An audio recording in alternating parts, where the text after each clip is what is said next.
There are moments in life when the world goes quiet, when everything familiar disappears in a blink, when you're left standing in the middle of your own life, unsure of what to feel, what to think, or even how to move. This video is for those moments, the ones that don't come with warning, the ones that shake the ground beneath you. Maybe you've lost someone. Maybe your life changed overnight. Maybe the news came too fast, too sharp, and now you're here, in shock, alone, unsure what comes next. This is not a video of answers. It is a companion, a voice, a light in the hallway when the power goes out. So if you are in shock and you are alone, do this. Start by breathing, not fast, not deep, just gentle. In through your nose, out through your mouth. You don't need to fix anything right now. You don't need to figure anything out. You just need to stay with yourself. Shock has a way of freezing the world. Your mind races, your chest tightens. The future becomes a blur, and the present feels too sharp to touch. But your breath, that's your anchor. So bring your attention back here, to this breath, to this moment. Let the inhale remind you, I am still here. Let the exhale remind you, I can survive this. Next, find something around you, something still, something safe.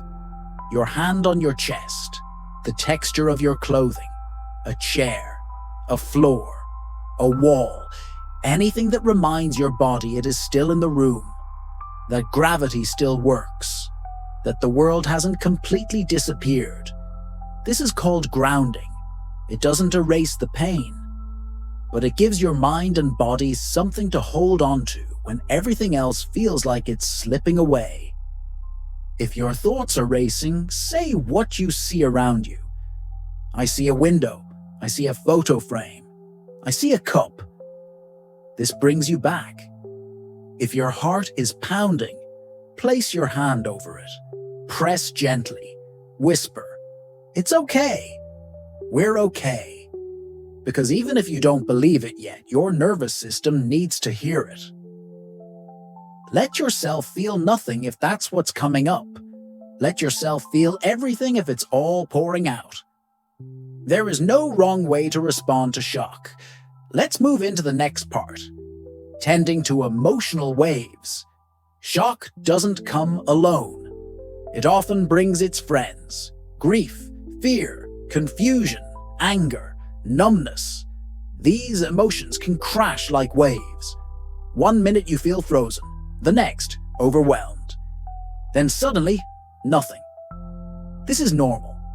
Emotions during shock are not linear. They are not predictable. They are not a test.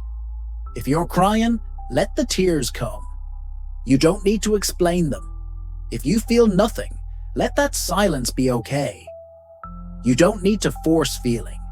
If you want to scream, do it. Into a pillow, into the wind, into a journal. Emotions are energy, and energy moves, so let it move through you.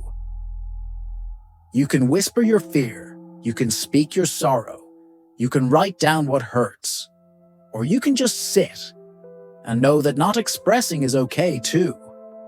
There's no right way to hurt. There's only what's honest in this moment. Now let's gently enter the space of spiritual grounding. In moments of deep shock, the mind often fails us. Logic breaks down, memory slips, words don't form. But the spirit, the soul, it waits, quiet, patient. You don't need to believe in anything grand. You only need to believe this. There is something kind holding you, even now. Call it God. Call it grace. Call it love. Call it breath. Call it the echo of those you've lost. Call it silence. But know this, you are not alone. Not truly. Sit quietly. Place your hand over your heart. Whisper something simple. Be with me. Let that be your prayer. No answers required, no beliefs forced, just the gentle recognition that this pain is witnessed, and that somehow, through all of this, you are still held. Now let's talk about reaching out. Shock can isolate you. It tells you that no one will understand, that your pain is too much, that silence is safer. But please, if you can, reach out. You don't need to tell your whole story. You don't need to make sense of anything. You just need to hear someone else's voice. Call a friend, text a neighbor. Say, I don't know what to say, but I don't want to be alone. Human connection doesn't erase pain, but it holds it.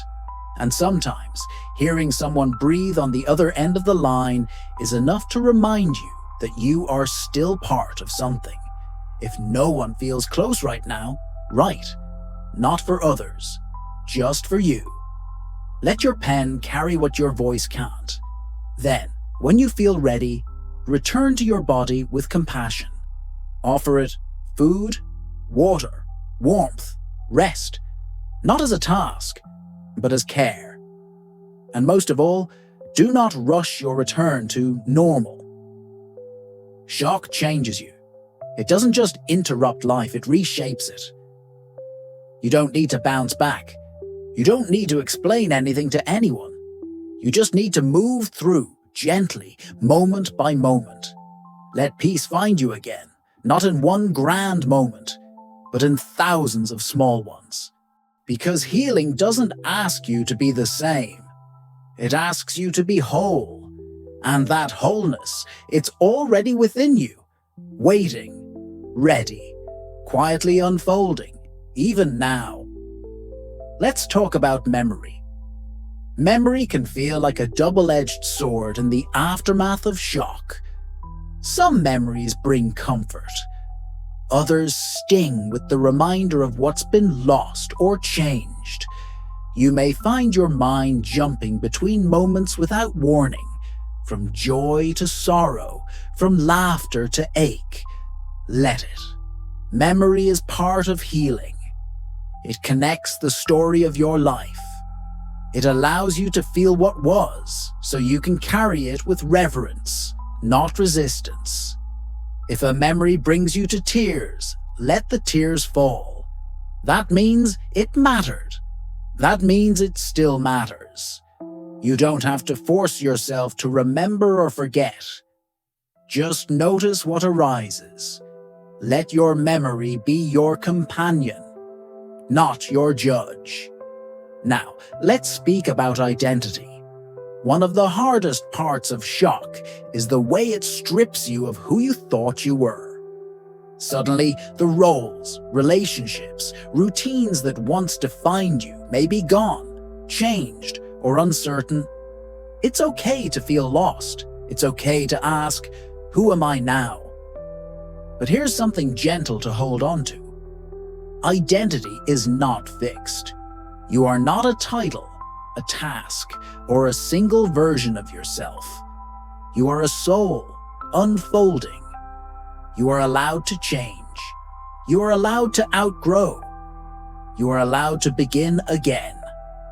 Let the pain shape you without defining you.